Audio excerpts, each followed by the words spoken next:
Salut tout le monde, on va en parler sur tous les matchs des compétitions européennes.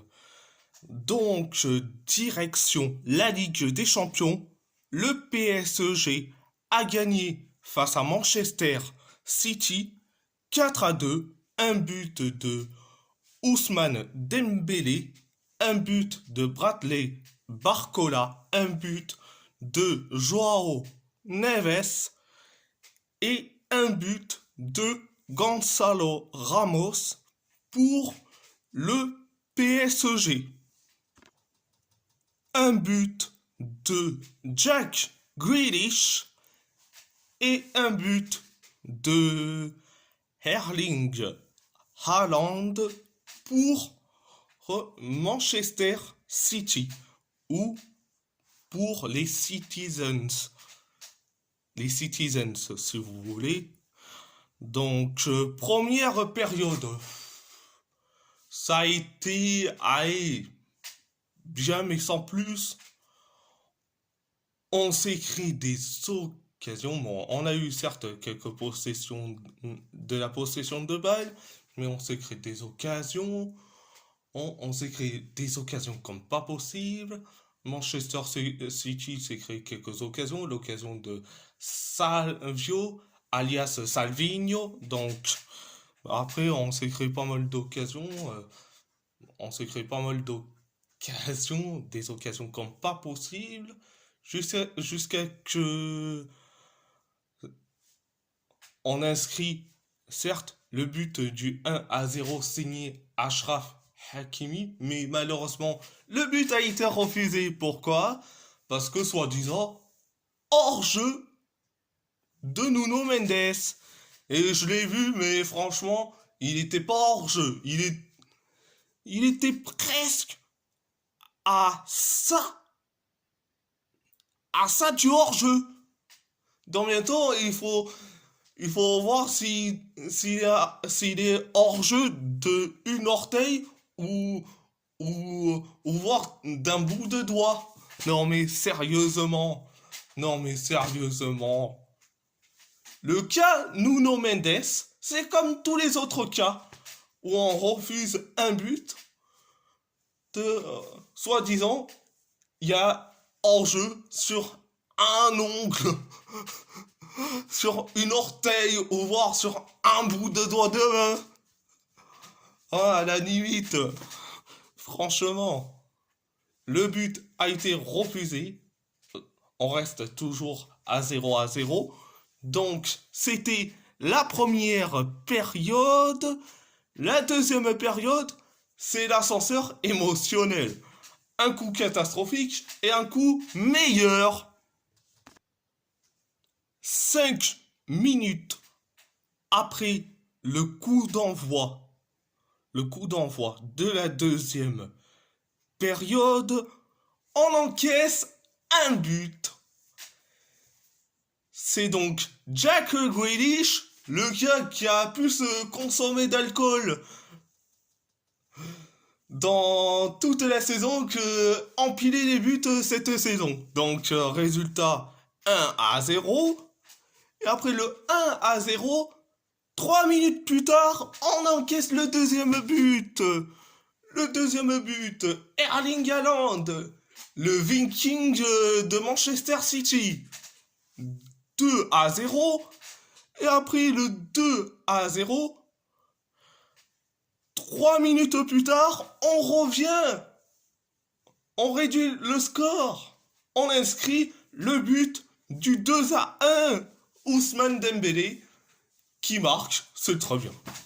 Et après le 2-1, 4 minutes plus tard, 4 minutes plus tard, on inscrit le but de l'égalisation. Certes, ça venait d'une frappe de Désiré Doué, mais comme ça a été mis dans la barre transversale, ça frappe. Et c'est Bradley Barcola qui marque le but du 2 partout. Après le but de l'égalisation, de partout, mais on s'écrit des occasions, pareil pour Manchester City, jusqu'à que coup franc, coup franc pour le PSG, Vitinha tire ce coup franc et Joao Neves marque le 3-2, but de la tête. 3-2, après le 3-2, mais on s'est créé pas mal d'occasions. On s'est créé pas mal d'occasions. Pareil pour Manchester City. Tu arrives dans le temps additionnel de la deuxième période et Gonzalo Ramos marque le but du 4-2. Alors, ils se sont dit que le but va être refusé, mais l'arbitre a prévenu les arbitres vidéo dans leur cabine téléphonique pour mettre carrément 1 heure pour voir que Gonzalo Ramos n'est pas hors jeu. Résultat, il n'est pas hors jeu, le but est validé. 4-2. Donc, voilà, c'était donc la deuxième période. À part ça, c'est tout. Direction l'Europa League. Galatasaray a fait un match nul face au Dynamo Kiev. 3-3. Un but de Davinson Sanchez. Un but d'Abdul Kerim Bardakche. Un but sur penalty de Victor Osimhen pour les Chimbom. Un doublé d'Andrei Yarmolenko et un but de Vladislav Vanat pour le Dynamo Kiev. Première période, ça a été bien. Alors, 6 minutes après le coup d'envoi de la première période, on inscrit le but du 1-0. C'est donc Davinson Sanchez. Résultat 1-0. Après le 1-0, mais on s'est créé quelques occasions jusqu'à que Abdulkerim Bardakche inscrit le but du 2-0. Mais le 2-0, celui de Abdulkerim Bardakche, c'était un excellent but. Boulet Cano. Et après le 2-0, on s'est créé pas mal d'occasions, des occasions comme pas possible, jusqu'à que on encaisse un but, et c'est Vladislav Vanat qui marque le but du 2-1. Donc, c'était donc la première période. La deuxième période, par contre, ça a été limité, voire catastrophique. Alors,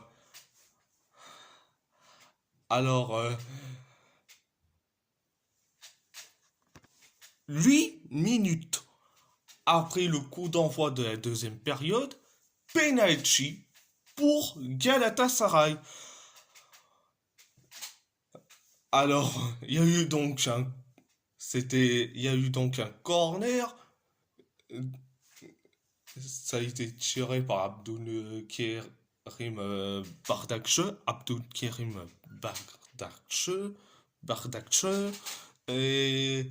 Et t'as Timchik qui fait une prise de MMA sur Barry Chaper Yilmaz. Et c'est Barry Chaper Yilmaz qui a récolté certains cartons rouges. Mais l'arbitre est allé voir la VAR.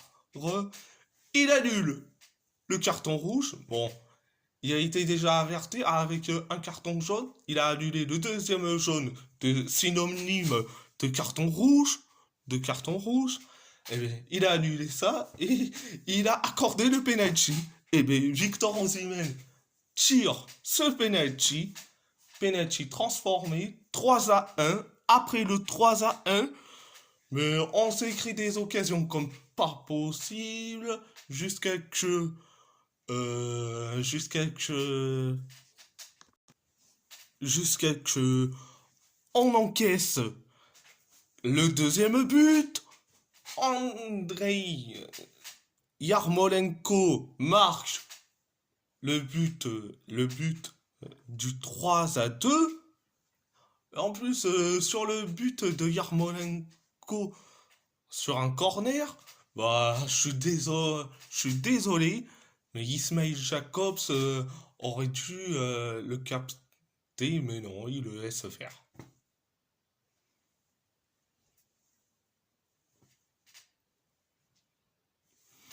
Donc, après le 3-2, euh, on s'écrit des occasions comme pas possible.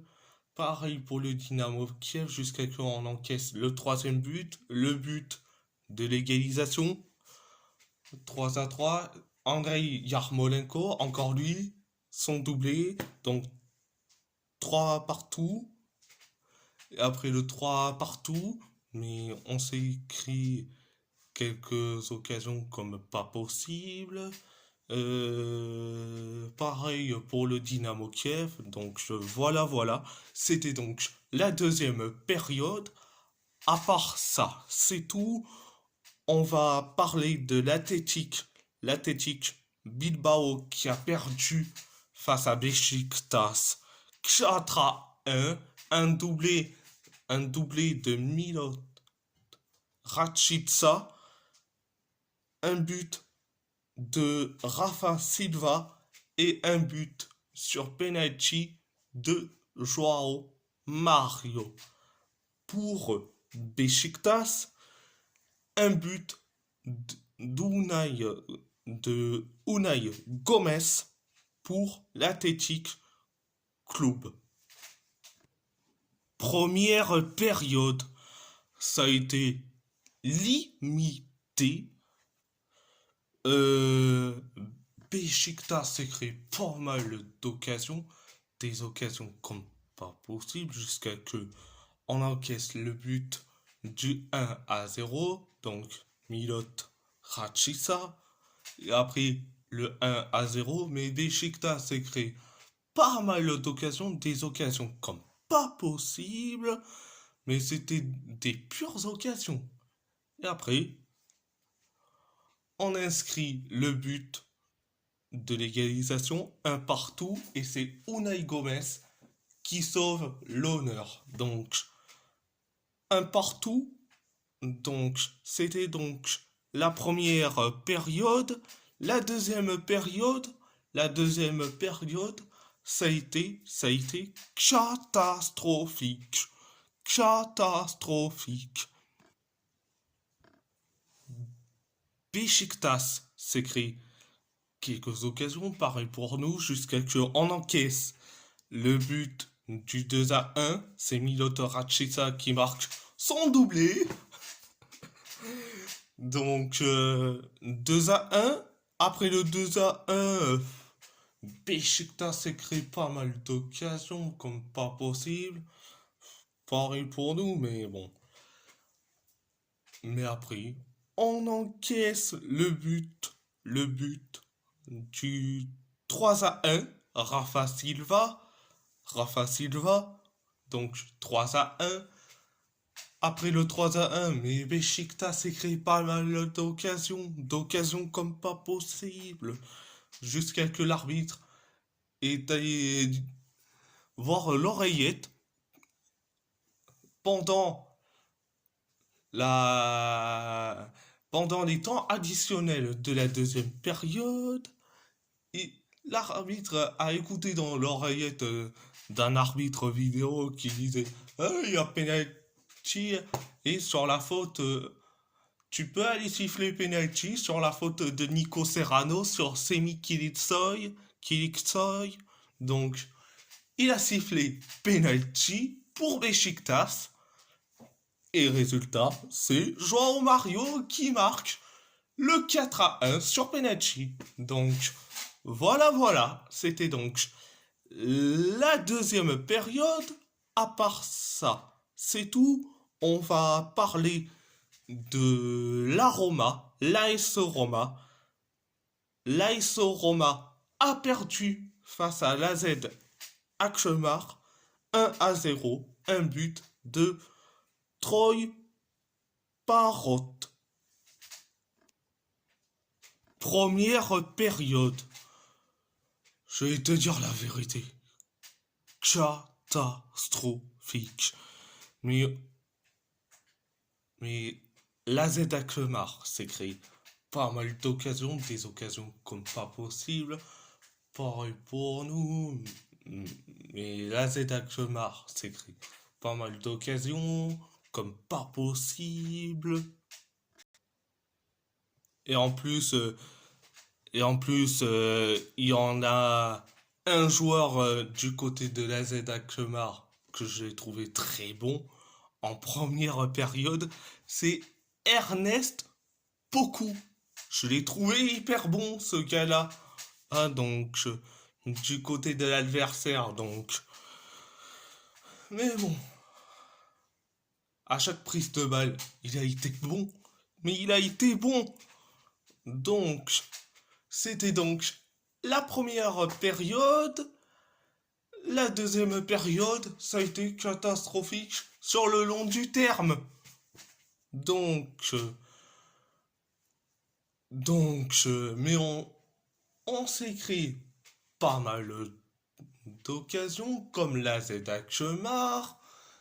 Nous aussi, on s'est créé pas mal d'occasions. Pareil pour la Z Alkmaar, jusqu'à ce qu'on encaisse le but du 1-0.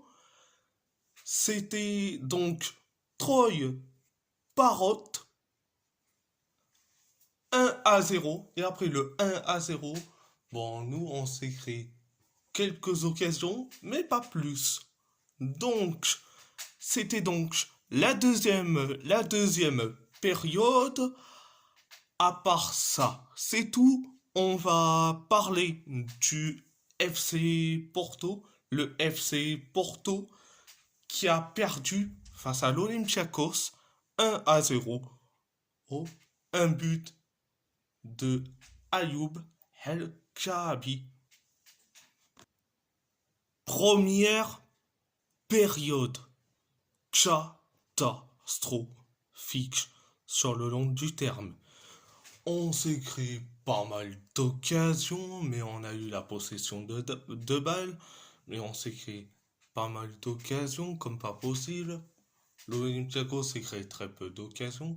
Mais bon, sur les occasions du FC Porto qu'on s'est créé, l'occasion de Rodrigo Mora, mais c'est l'occasion la plus catastrophique. La plus catastrophique. Après, il n'y a pas que Rodrigo Mora. Ah, il y en a plein. Ah, mais du côté de l'Olympiakos, ils ont créé très peu d'occasions, mais le seul que je retiens, c'est l'occasion de Christos Mouzatikis. Mais je l'ai trouvé hyper bon. Mais Christos Mouzatikis, je l'ai trouvé hyper bon. Et je l'ai trouvé hyper bon, ce gars-là. Du côté de l'adversaire. Donc, c'était donc la première période. La deuxième période, catastrophisme à l'état pur. Catastrophisme à l'état pur. Donc, on s'est créé pas mal d'occasions. Pareil pour l'Olympiakos. Nous aussi, on s'est créé des occasions. Pareil pour l'Olympiakos. Jusqu'à ce qu'on encaisse le but du 1-0. Ayoub El Kaabi. Après le 1-0, bon,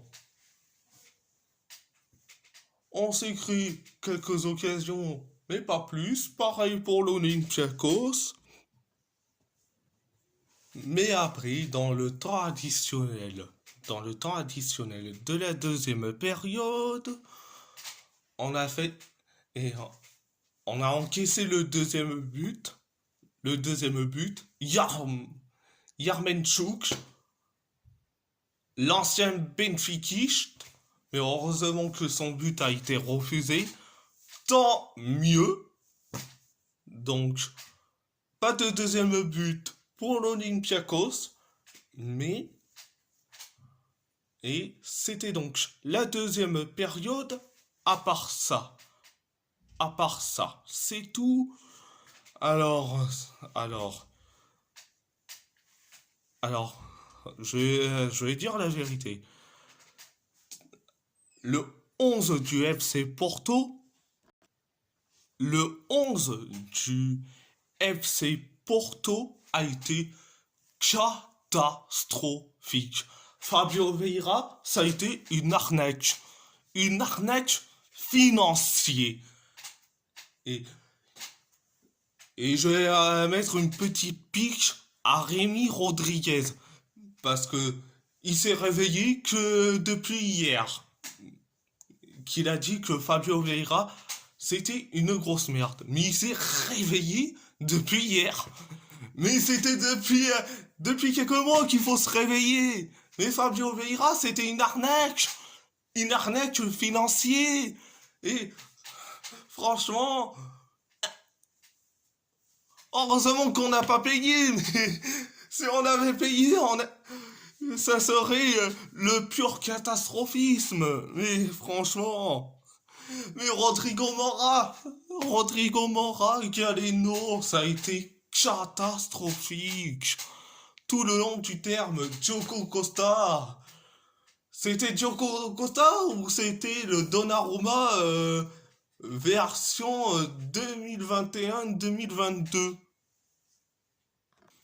Bon, mais franchement, mais on est pile dans la crise. Dans la crise sportive. La crise sportive. Alors, concernant l'Athletic Bilbao, tout le monde a été catastrophique. À part Unai Gomez, qui nous a sauvés. Mais tout le monde a été catastrophique.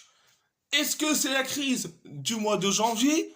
La réponse est oui. T'as perdu la Super Coupe d'Espagne face au Barça. T'as perdu la Coupe du Roi en perdant face à Osasuna. Et là, tu perds face à Besiktas. Tout le monde a été mauvais, à part Unai Gomez. Franchement. Concernant Galatasaray. Tout le monde a fait un bon match. Muslera, je l'ai trouvé catastrophique. Il a encaissé 3 buts. Et franchement, les Muslera, merci pour tout ce que t'as fait à Galatasaray depuis 2011. Mais tu es catastrophique.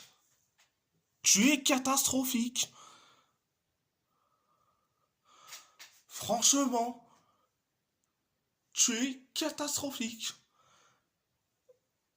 Ça, c'est pour le côté Europa League. Concernant la Ligue des Champions et le PSG, tout le monde a été bon. Même Donnarumma. Même Nuno Mendes, malgré que je lui en veux sur le premier but de Manchester City, où Nuno Mendes il se complique avec Manuel Akanji. Franchement, même si je l'en veux sur ça, mais je l'ai trouvé et hyper bon. Tout le monde a fait un bon match.